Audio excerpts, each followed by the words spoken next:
Un jour, j'ai lu un article où le premier adjoint à l'époque expliquait qu'il voulait mettre du renouvelable avec la participation de la population et qu'il cherchait un acteur parce qu'EDF, depuis 20 ans, ne voulait pas. Et là, j'ai regardé où était l'île de Sein, j'ai vu que c'était une île non interconnectée, la population voulait participer, donc j'ai appelé et voilà, ça a démarré comme ça. Alors vous aviez déjà une expérience un peu dans le domaine, enfin, comment...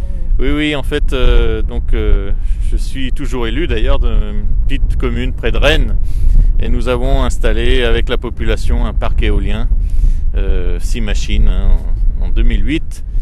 Et donc l'idée c'est d'aider d'autres groupes de particuliers ou de collectivités à faire la même chose, dans le renouvelable, donc faire du renouvelable avec la participation locale. Alors ici, quand vous êtes arrivé, qu'est-ce qui s'est passé? Donc quand j'ai lu cet article où l'adjoint expliquait qu'il voulait mettre du renouvelable avec la participation de la population, je les ai appelés, puis ils m'ont expliqué qu'EDF ne voulait pas. Je leur ai dit, bon, on peut comprendre, suivant les intérêts d'EDF, que c'est pas nécessairement intéressant pour eux. En plus, c'est une toute petite île, donc je leur ai dit, faites-le vous-même. Là, ils m'ont regardé, et puis peu à peu, on a regardé comment ça fonctionnait, etc.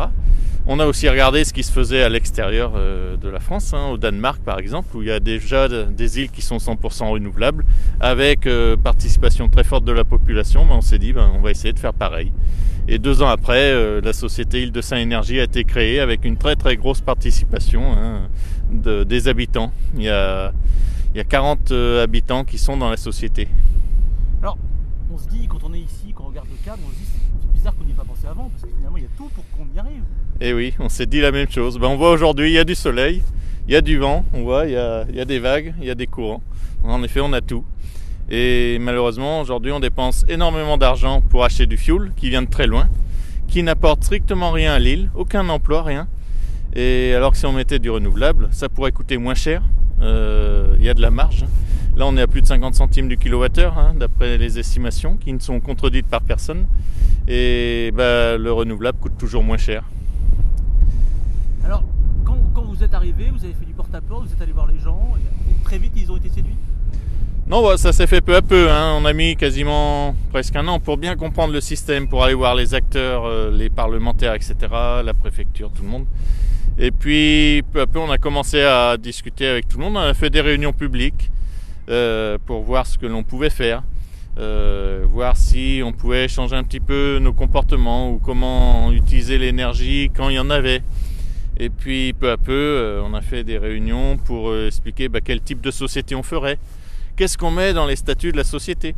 Comment faire pour que la gouvernance reste locale, etc. Donc là, il y a eu énormément de réunions avec très très forte participation. Il est arrivé qu'on fasse des réunions avec plus de 60 personnes, alors qu'il y avait peut-être 80 personnes sur l'île à ce moment-là, en novembre, là où il y a le moins de monde. Et donc oui, ça a pris peu à peu.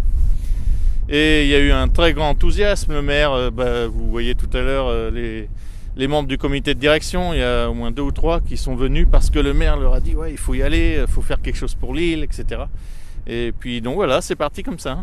Alors, on se dit, alors s'il y a tout ce qu'il faut, si l'environnement s'y prête, si les gens sont d'accord, alors pourquoi pas?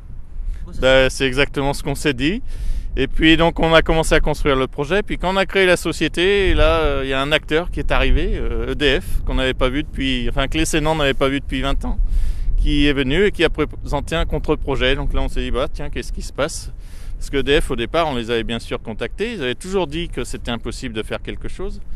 Et puis quand on a créé la société, ils sont venus présenter un contre-projet. C'est sûrement que on n'a pas les mêmes intérêts a priori. Alors c'est un véritable combat là aujourd'hui. Oui, nous au départ on pensait que on fait un projet sur l'île de Sein, on ne parle pas de bouleverser tout au niveau français. Donc on pensait 120 habitants l'hiver à Sein, 120 permanents.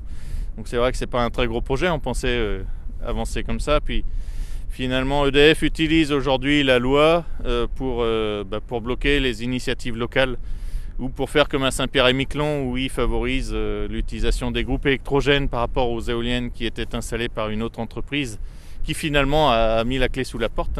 Ils ont enlevé les éoliennes après 15 ans de procédure. Donc on s'est dit on va faire différemment Et ce qui fait qu'on a discuté avec des parlementaires qui finalement ont déposé un amendement, et un amendement qui vient d'être adopté au Sénat pour nous permettre de faire le projet.